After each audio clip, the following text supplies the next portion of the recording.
How to turn off contact joins Twitter notifications. Hello guys, in this video I'm gonna show you how to turn off contacts joins Twitter notifications. First go to Twitter and now go here and then go down and click settings and privacy, and now click this one, notifications.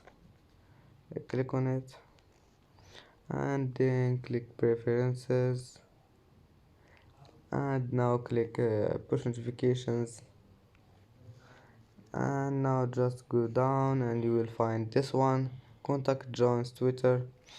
Just click on it or turn it on if you want, and that's it for today's video. If you like this video, don't forget like and subscribe, and see you in the next video.